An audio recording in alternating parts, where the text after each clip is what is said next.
So, Larry, if you would get us started, we've been looking forward to this second part of CBT approaches to social anxiety, and Larry's going to talk about integrating the models. Thank you. So this presentation is about ways that the different models we discussed last year, principally Heimberg, Hoffman, Podesky, and Clark, but also other models as well, like acceptance and commitment therapy, trial-based cognitive therapy, Reed Wilson's unique version of acceptance and commitment therapy, and other models as well fit together, are complementary. This presentation is about how they can fit together based on a client's needs, but this presumes that you actually understand the models and the strategies that the models advocate. To the extent that you don't, or want refreshers, or want to learn more deeply about how to use any of the models, this slide provides you with manuals and video trainings offered by the different models. This next slide, which is geared for consumers, also has some self-help books that present some of the other models as well.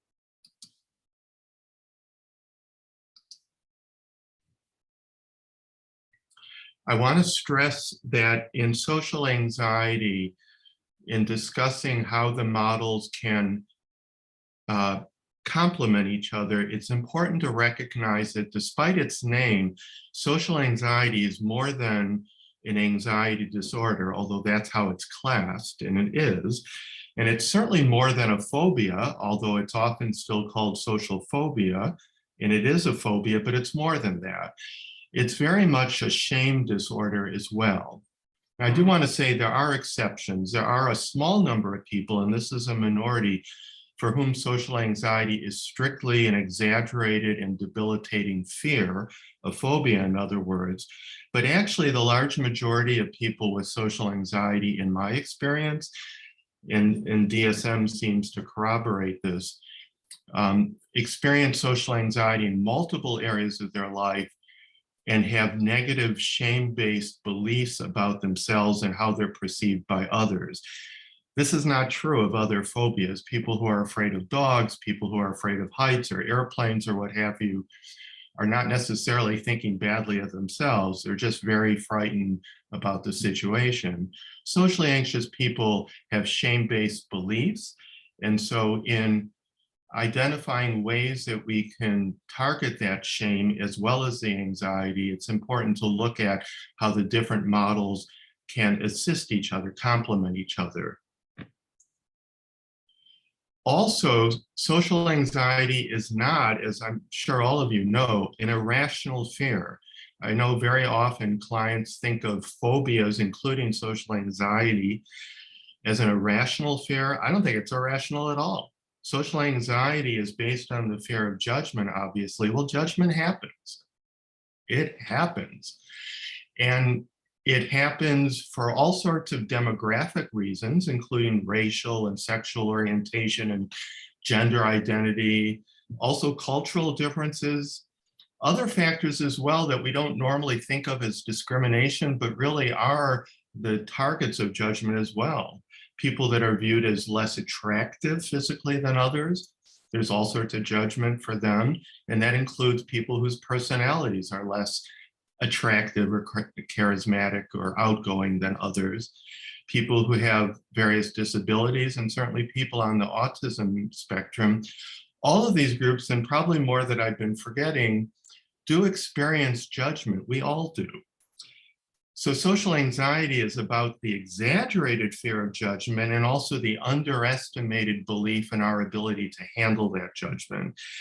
And I stress that because when we are putting the models together in a way that we hope will be most effective for a particular client, it's important that we address fears that are often very reality-based and are not just in their heads. I will be discussing a number of what I'm calling debates or areas of different emphasis in the different models. They aren't necessarily heated debates. I remember at the recent presentation roundtable that Daniel led for the ABCT conference, which is now online on that website, that the people from those different models actually did not heatedly debate each other. They offered different complementary viewpoints, which was interesting. Nonetheless, just for the sake of argument, I'm calling these areas of differences debate, and also talking about the way they can come together in a complementary fashion, which I called syntheses. The first of these debates is about the use of mindfulness, and specifically, what kind of mindfulness? Most people, when we talk about mindfulness, in general, not just for social anxiety, are thinking of meditation. Meditation is not mindfulness. Meditation is one of many, many ways to practice mindfulness. I like to call meditation internal mindfulness, and actually research shows that meditation alone is less effective for social anxiety than is placebo. Meditation is useful for lots of things. I'm not against meditation, but it's not a treatment of choice for social anxiety. However, attention training, what I like to call external mindfulness, where we're teaching people to focus externally on what matters, which is typically the conversation or the activity and the people that they're interacting with, or as the expression goes, to get out of their head and into the moment, is really important. And so, because research shows that those approaches such as Clark's that emphasize what he calls attention training, what I like to call curiosity training or external mindfulness, because research shows that that's the most effective treatment rather than meditation, I think it's really important that we train people in external mindfulness, in how to get absorbed in the conversation, to get engrossed in what people are saying or doing, rather than in your thoughts and feelings in reaction to what you think is going on, but is really just existing in your mind. So that's one of the first interventions with social anxiety emphasized by Clark, but I think it's really important. Also, all of the models emphasize dropping safety-seeking behaviors, but most of the models don't explicitly recognize that internal self-focused attention in a critical self-judging way is actually a safety-seeking behavior. And that's, in addition to overcoming avoidance, it's really important that we train clients in overcoming that internal self-focused attention. And there's a series of handouts that go with this presentation, including examples of how you can help train clients in being more externally mindful. The next debate I want to discuss is the use of cognitive restructuring. That's emphasized by the Heimberg model. Depends what we mean by cognitive restructuring. In the traditional sense of doing it in writing, in some form of worksheet, Heimberg advocates doing that before experiments, exposures they could be called. We'll discuss the difference between experiments and exposures later. Whereas the other models don't emphasize doing written cognitive restructuring and talk instead about using experiments or exposures to change the way of thinking. In other words, having cognitive restructuring be the result of analyzing the evidence that is garnered through experiments. The emphasis on the latter form, in other words, rather than doing written cognitive restructuring before, is the belief, and there's evidence supporting this, that people learn better through experience than through writing or talking things through, which is what traditional cognitive restructuring emphasizes. And so if they have an experience in which their anxiety is triggered, an exposure or an experiment, and they're testing out feared predictions and underlying beliefs, and they see through the evidence, which would be discussed in therapy sessions. They see through the evidence that their feared predictions do not come true, or if they do come true, that they're able to handle them well, cope with them well. That type of cognitive restructuring as the result of doing and analyzing experiments is more effective than doing it in writing. All that's fine in theory, but in practice, it is often useful, I'm not saying always, to do cognitive restructuring first to help get clients to do the experiment in the first place. Because if they're not willing to do the experiment because they anticipate it with such fear, then they don't learn anything from an experiment that they simply avoid, of course. And avoidance just reinforces their old negative beliefs. And so in my experience, it's useful to teach all clients cognitive restructuring to initially do that in writing before experiments as a way to moderate their anxiety before experiments, but then to drop the initial cognitive restructuring when the client is ready, which is often within a few weeks, and start doing experiments in which the emphasis is on the learning through the experiment, where the cognitive restructuring happens afterwards. The other use of cognitive restructuring that some of the models don't emphasize is to deal with rumination after the exposure or other experiences. That's a major problem in social anxiety, the tendency to spend a lot of time thinking about how badly they're afraid something went, the bad impression they're afraid that they made. And doing cognitive restructuring after experiments can help counteract the tendency to ruminate, as well as the tendency to worry about experiments beforehand.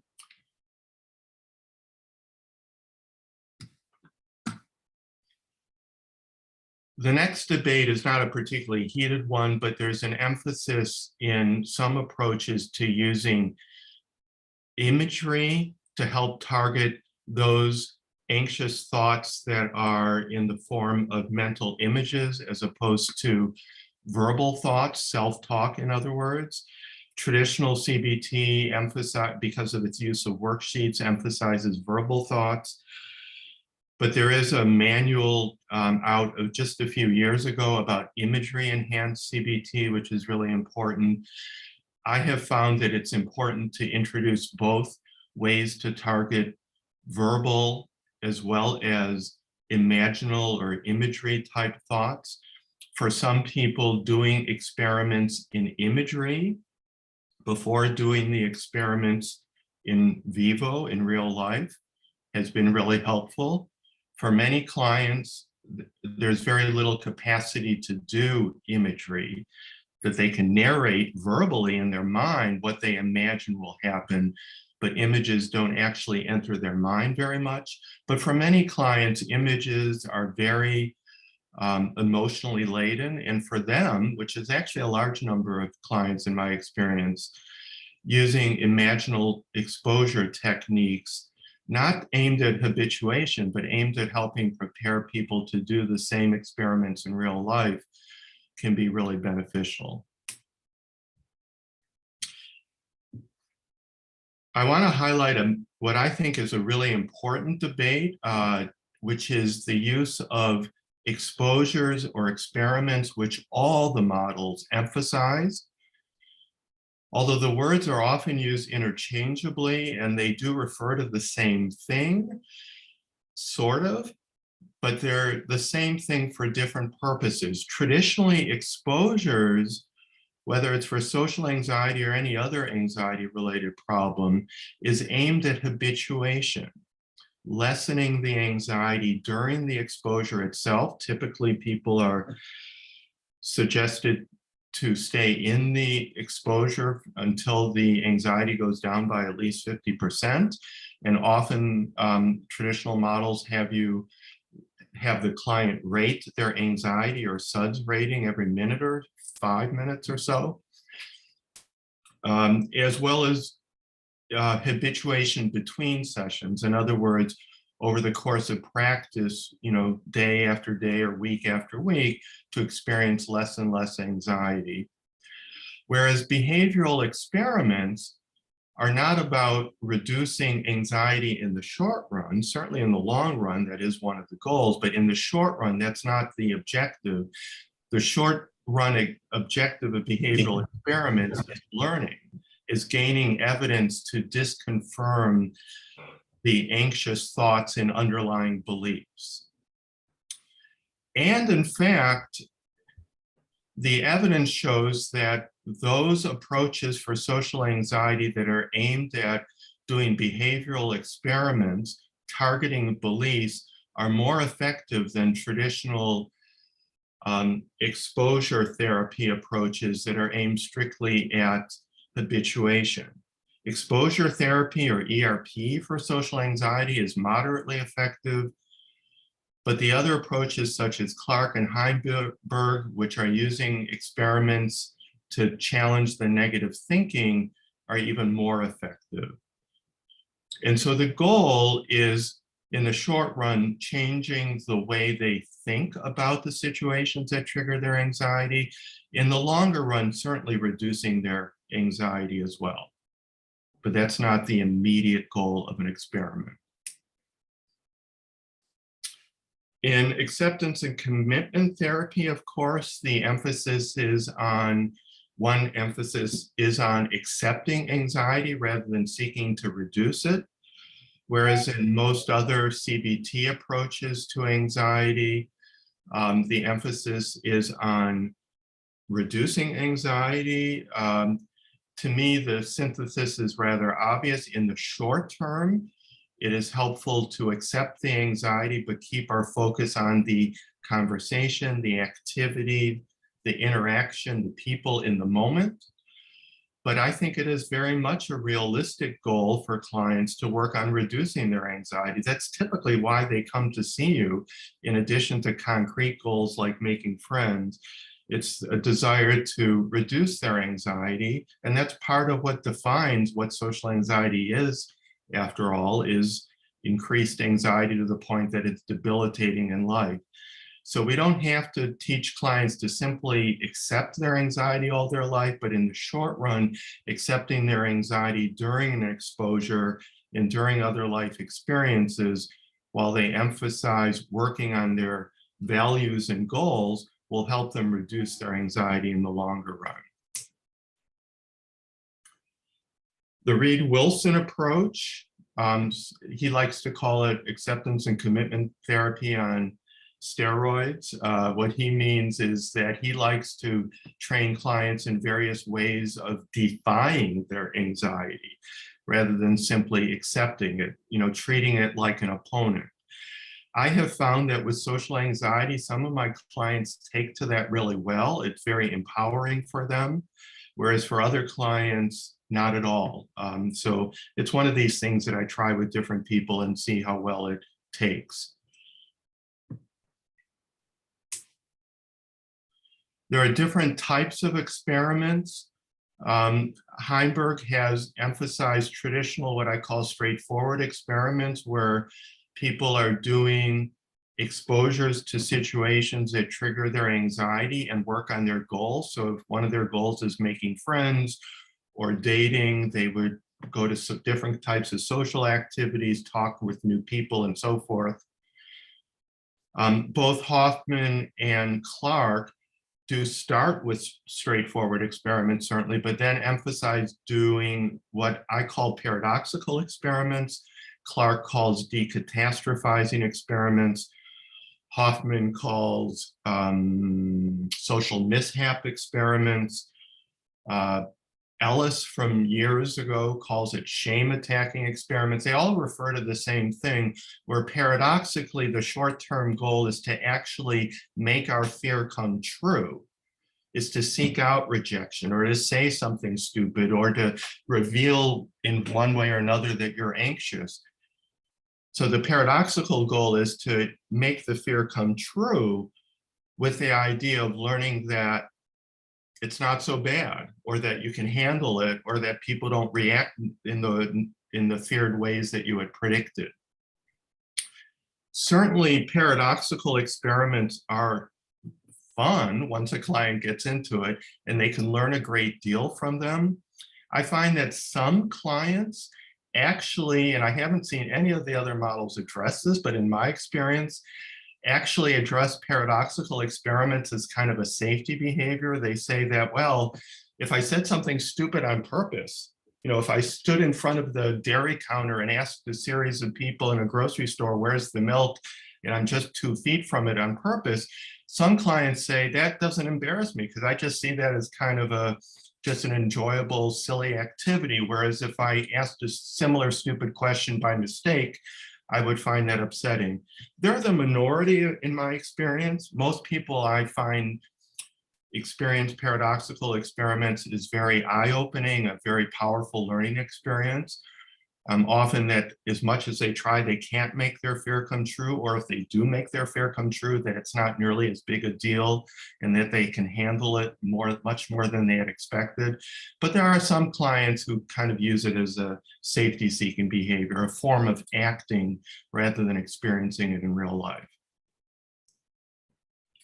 This is not really a debate, but I just want to emphasize that it's important in social anxiety to do experiments both in session and out of session as homework. Some of the models, actually all of the models, emphasize things you can do with clients, whether it's in the form of role plays or imagery, or if you have other people available in your office, bringing them in to help with experiments in session with clients.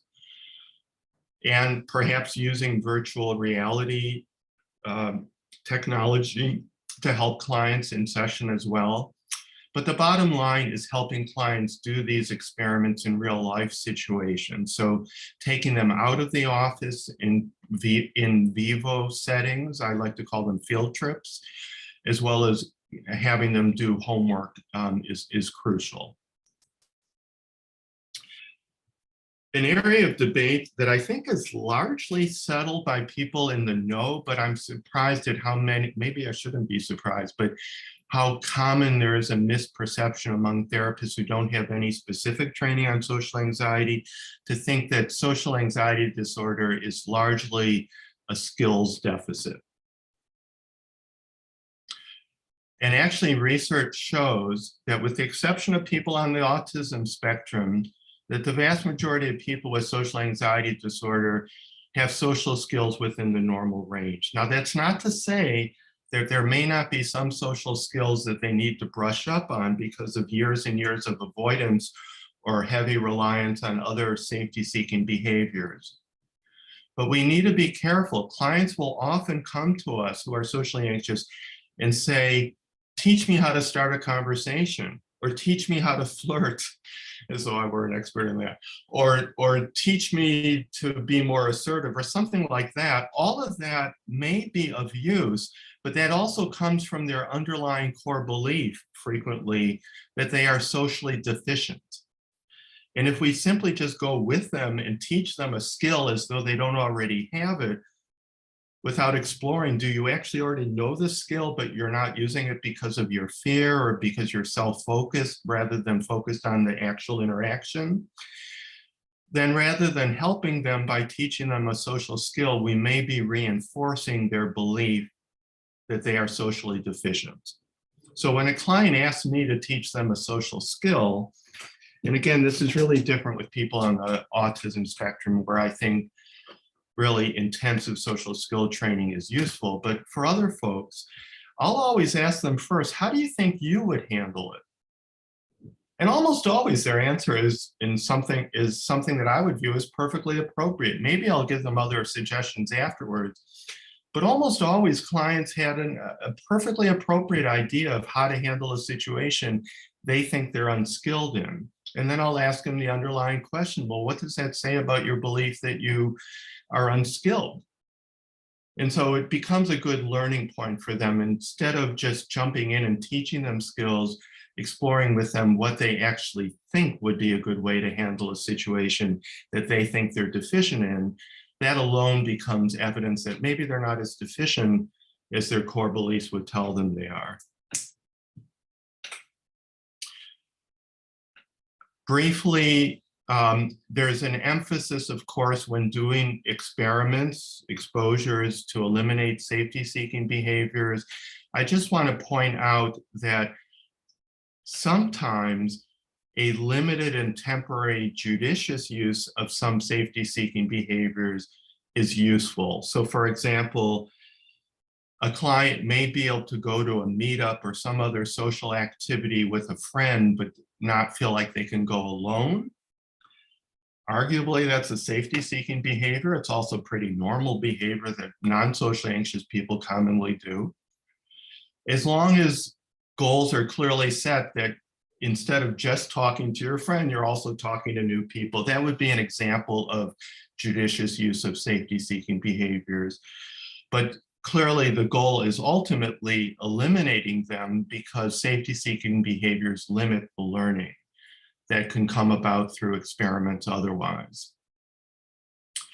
The Podesky model is unique in that it emphasizes the use of assertion, what she calls assertive defense of the self, emphasizing in this anxiety formula at the bottom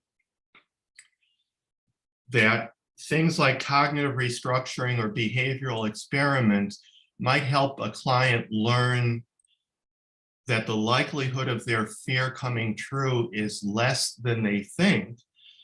But Podesky correctly emphasizes that we can't prove to a client that their fear won't come true. We may be able to help them believe that it's unlikely it'll come true, but not that it won't come true. And as I said earlier, since their fear is judgment and judgment happens, it very well may come true. So Podesky emphasizes the other part of the anxiety model, which is increasing their ability to cope. That even if their fear comes true, if they are more convinced, more confident that they can cope with the fear coming true, then they will be less socially anxious. And so her model involves all sorts of creative ways of using assertiveness training to help them deal with that somebody may be critical or judging or rejecting and so forth. And I do use that with nearly all my socially anxious clients. The problem is there are some limitations. Podesky acknowledges that. The biggest limitation is that for most socially anxious adults anyway, I think it's somewhat different with kids who tend to speak what they think more readily, but with adults, our fear is often silent.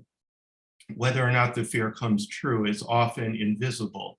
So if we're afraid of dogs, we know whether or not the dog bit us. If we're afraid of elevators, we know whether or not it crashed or got stuck. But if we're afraid of being judged, we don't necessarily know whether or not this person judged us.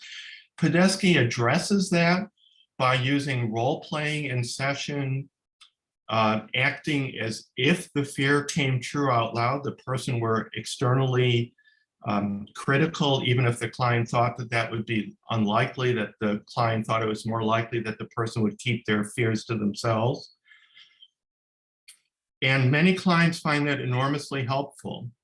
However, I've had a minority, it's not a rare minority, but roughly a third, of my clients say that, but that isn't helpful. I mean, we've done those role plays, but they say, but I don't believe somebody would ever act this way. And if somebody did act this way, I wouldn't care because I would think they're a mean person. I don't care what mean people think. I care what nice people think, which strikes me as a realistic philosophy. So for a minority of clients, the assertiveness training is quite limited, but for most clients, I have found that they find that this approach is really beneficial to them. Because social anxiety is traditionally viewed as a phobia, there hasn't been emphasis on working with underlying core beliefs. I think that the David Clark model has expanded that using how core beliefs in the form of mental images in particular, how in their mind's eye they imagine they come across based on life experiences that were socially traumatic for them in the past. I have been using core belief work with socially anxious clients for many, many years. And I ask all of my clients at the end, what did they find helpful or less helpful? And almost all of them have found the core belief work to be very helpful. And if there is criticism, it's usually that I didn't start the core belief soon enough from their point of view. So I find that it's very, very helpful. Lastly, I want to say that there's considerable disagreement in the models between doing CBT for social anxiety in groups versus individual. I just completed my 97th social anxiety group, so I certainly believe in doing social anxiety groups.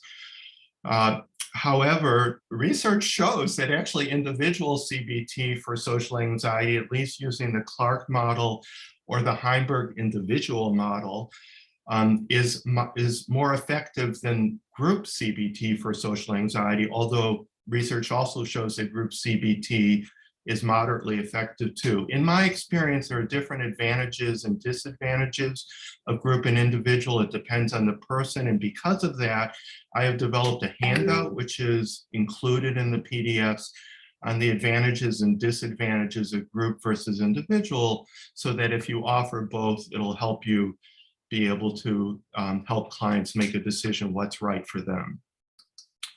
So that's my presentation. I want to open it up to the presenters, Randy, to discuss any feedback or questions or reactions she has representing the Clark model, going with her first. Also, Jim, I don't know what order, but Jim about the Podesky model, Taylor about the Heimberg model, and forgive me, I'm forgetting one other model. Oh, Hoffman, and yeah. I'm sorry, Lauren about the Hoffman model, forgive me. So Randy, could you go first with any reactions? Yes, I'm going to try in the few minutes I have to touch on a number of comments. First, I just want to thank you, Larry. I think that this is so valuable to have. Your amalgamation and synthesis of all these models is just for clinicians is really extremely helpful. So the first, and by the way, a year ago on the first go around, Daniel Chasen and I did this together, and we just, I'm doing this because of the short time. So the first point I want to touch on and emphasize is the external focus piece. And I introduced that right away, as I know many of the others do. And I find this, clients seem to find this very not only empowering, but very hopeful.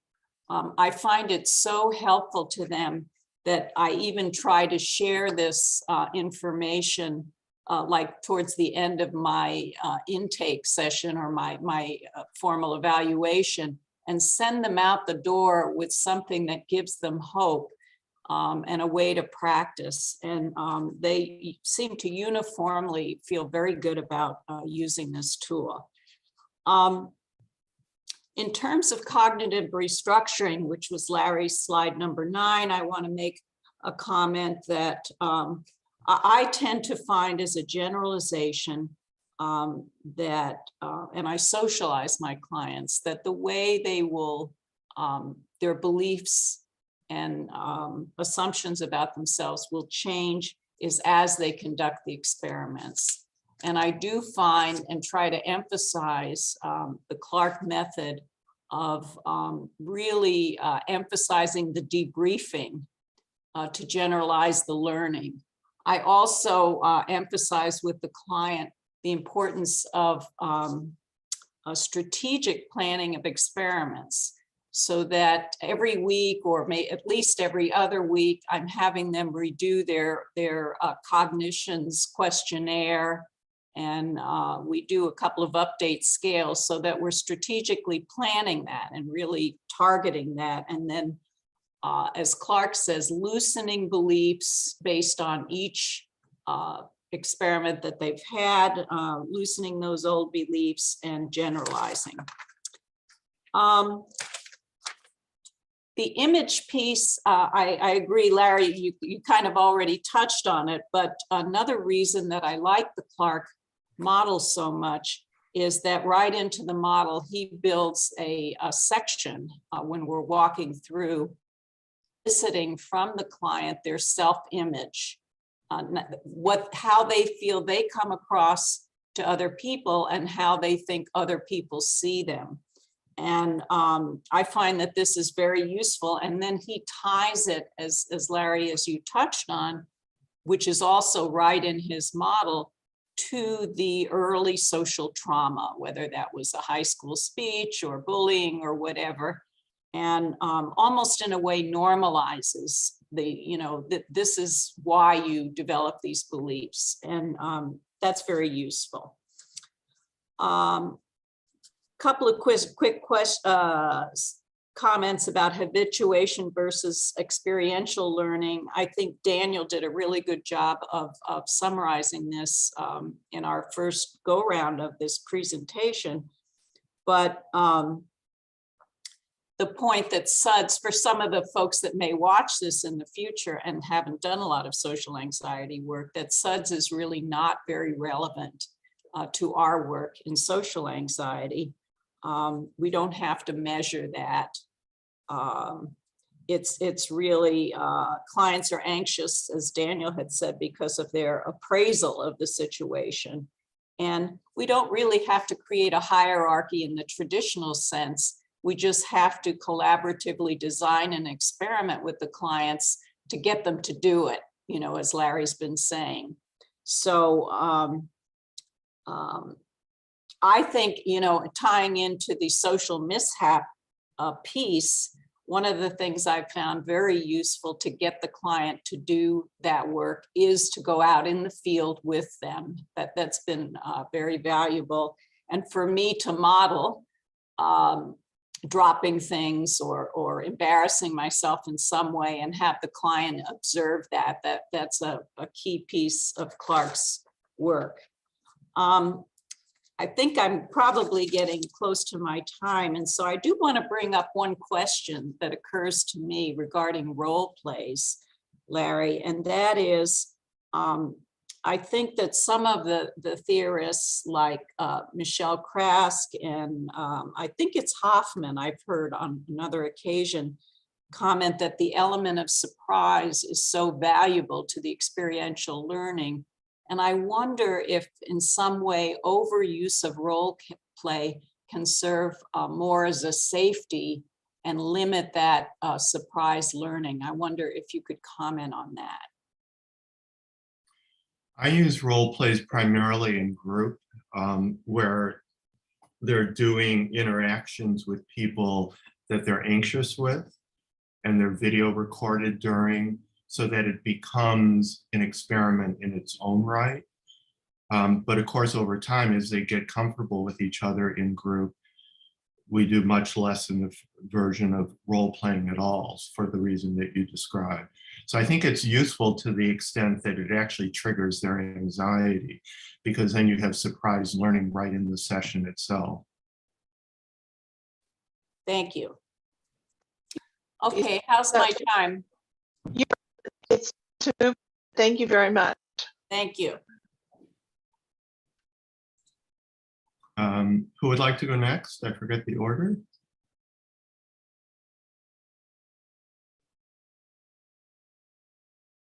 Lauren, Jim, or Taylor?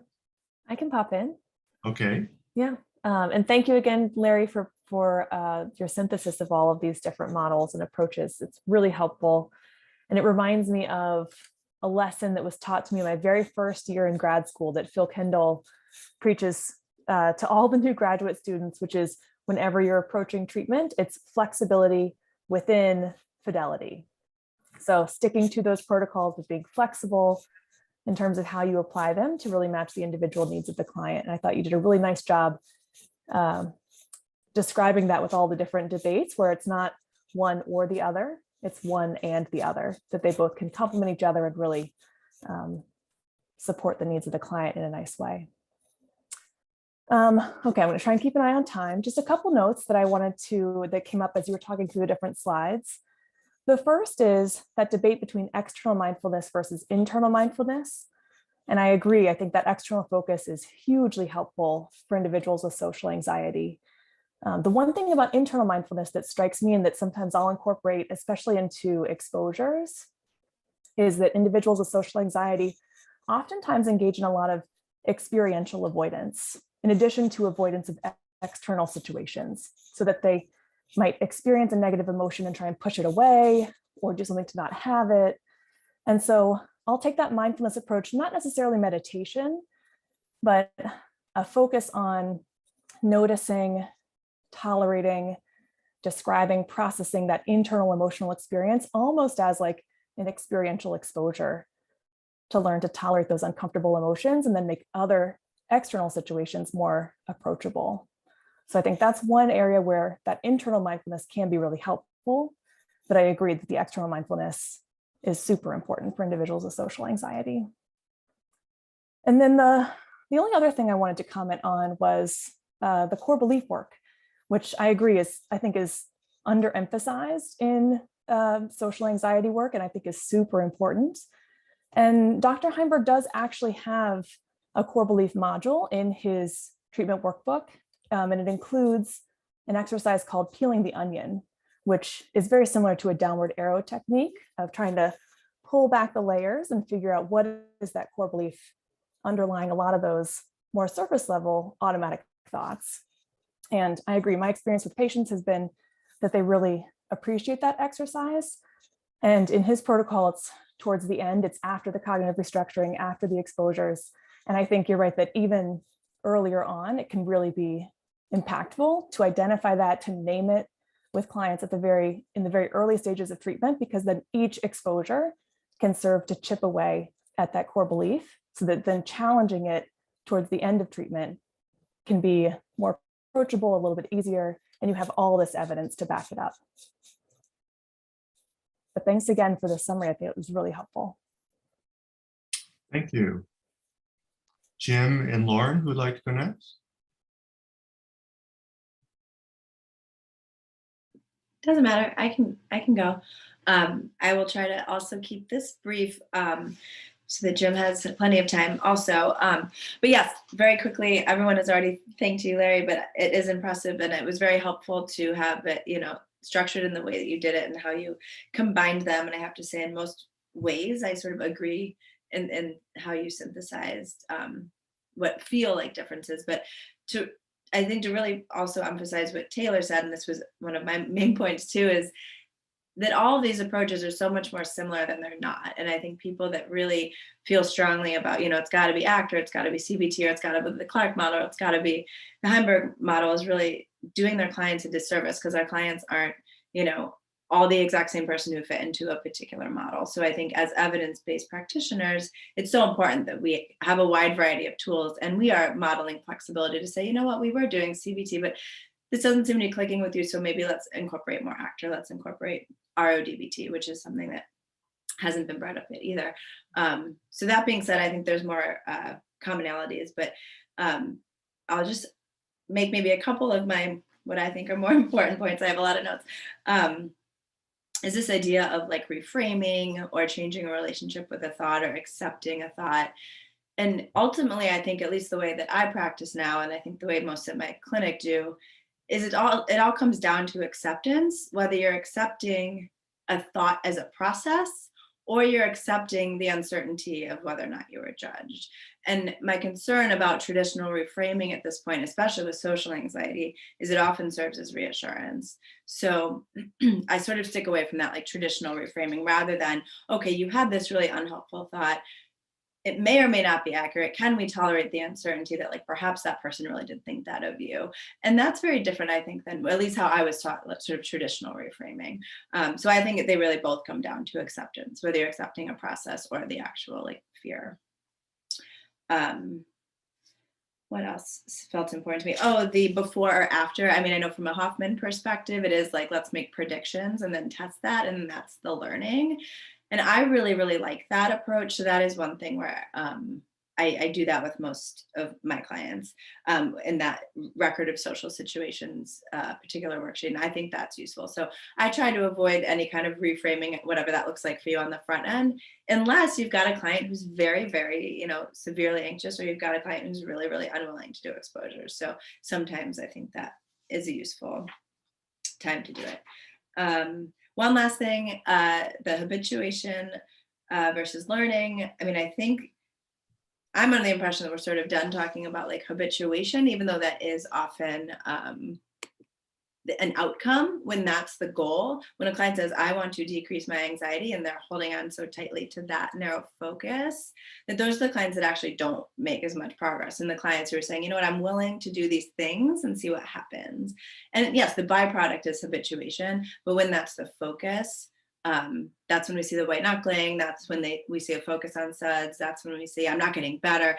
And then we have to say, but look at all those things you did. And they're like, well, it doesn't matter, I was anxious. So it's a really unhelpful goal, I think, to have the goal be habituation. And I think the Hoffman model does talk about that in the beginning of their psychoed, but really it's like the actual protocol, I don't think emphasizes habituation as much as tolerating those discomfort, those uncomfortable situations, and what did we learn from it and how did we cope. They really emphasize on how did I cope and how did I cope, and that is so much more useful than how did I feel. So I'll stop there, even though I have a lot more I could say, but thank you, Larry. Thank you. Jim? Okay. I also want to thank you, Larry, for presenting this overview and these ideas on integration, and that we all are pulling together to move forward on this discussion. True to the central tenets, I believe, of Beck's approach in particular, it's great value, of course, to use general principles and strategies that have empirical support for a condition like social anxiety. Yet it's an idiosyncratic conceptualization of that adapts to the particular needs or vulnerabilities, values, cultural values, and strengths of the clients. So I think part of what I would like to emphasize too in my comments is how each of these approaches the strengths of each approach, which are definitely present, can be relevant to the particular need of a given client. And so I think that's kind of an interesting thing to bring in our discussion and our thoughts about a particular case examples. I do agree with Lauren too that there's more in common than is different in these approaches, and so such as the concept of testing beliefs that Clark has really emphasized, but that it's so valuable to Socratically to help the client to appreciate and notice things that they may overlook otherwise that are contradicting and disconfirming their pre-existing beliefs. I'm going to be commenting on Christine Podesky's assertive defense of the self, and I find that this approach blends with every single one of the other approaches here quite well, and it really accelerates readiness for the particulars of those approaches. I mean, really accelerates it, and such that in 1 or 2 sessions, a client is, I mean, to use a rough comment, 3 times more ready to get out and do the exposure work than they would have been if you had not spent 30 minutes of a session or two to have them go through the particular barriers, cognitive and other barriers to taking that step. And it sort of fits with the way we approach a lot of things in life. There's sometimes modeling, there's sometimes before a person faces or takes on a challenge.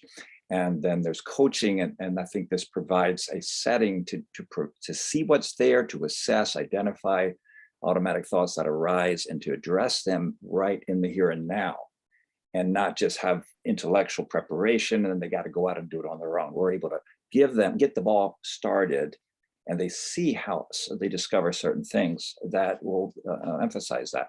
Now, of course, in Podesky's approach to sort of a defense of the self, it has a particular emphasis on one's ability to cope with judgments, rather, as Larry said too, is rather than the idea of whether or not there will be judgments out there.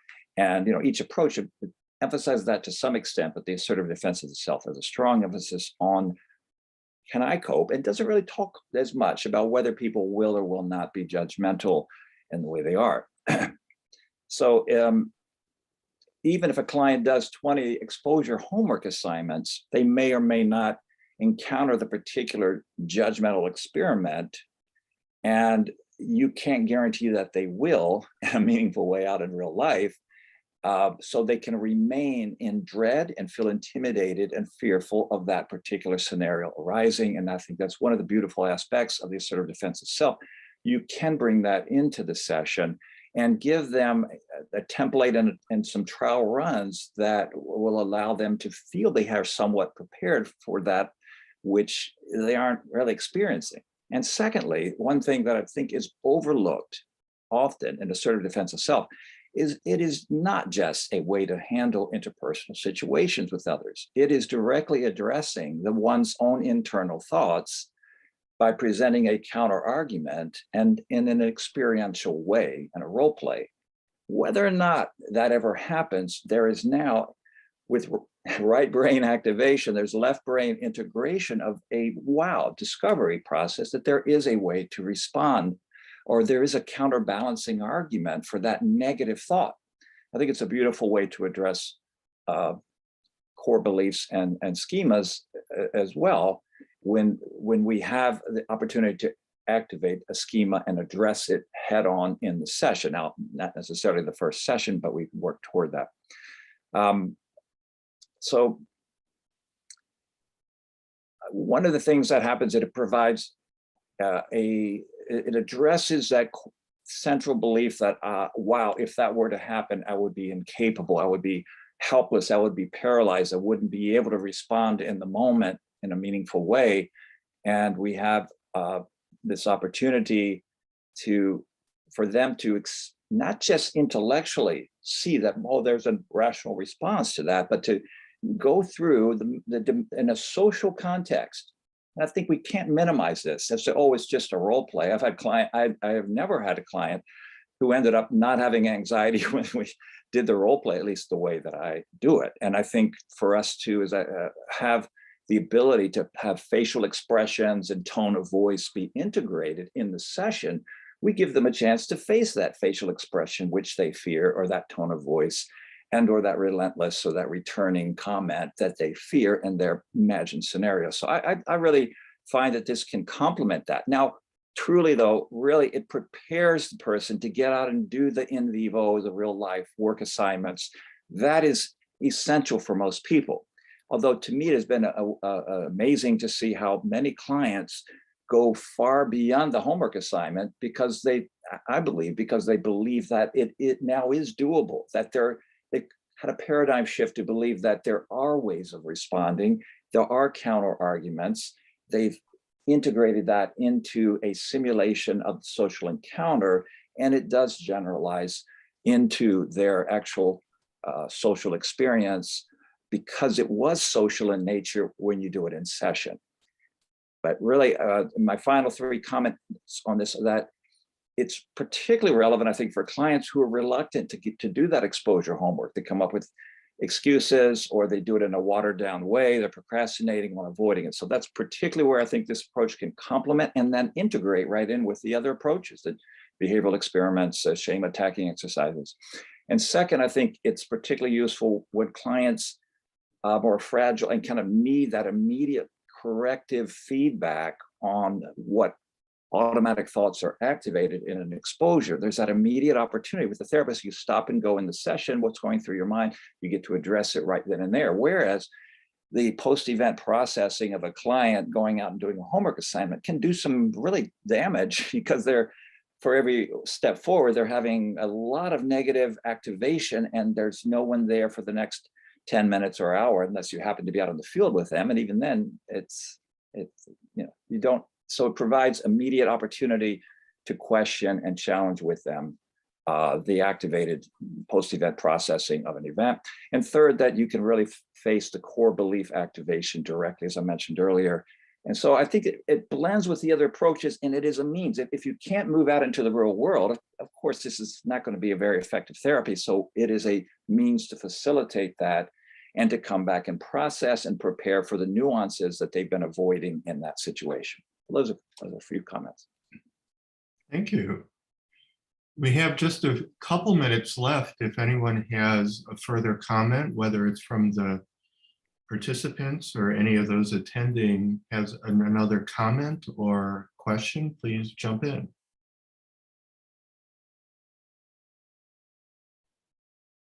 I just had one thought that came up as in our discussion of habituation versus inhibitory learning and tracking SUDS.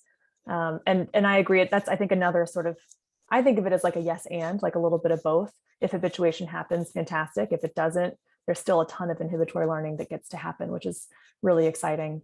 I have found it helpful, at the very least, to track SUDS, either like pre-post or re-ranking the hierarchy periodically, just as a way of giving a quantitative way of measuring progress for the client to see. I think it can be really impactful to rank the hierarchy with fear and avoidance levels and then re-rank it a few, like, you know, a couple months later or a few sessions later, or even over the course of several exposure sessions to notice, you know, what the peak SUDS was at the first exposure and then what it was at the 8th exposure, and get to see a change or a decrease there. So I like it just in terms of being able to quantify some of the progress that patients are making, because we know that disqualifying the positive is so common in social anxiety, especially after exposures. But I love that we get to have both of those goals in the exposures that we do with folks. I have a comment. I just recently purchased the latest edition of the Hope Heimberg workbook. And I was interested to see in their exposure section that they've added a debriefing of the exposure, which really spoke to me about how they're integrating the kind of the ideas of the inhibitory learning model.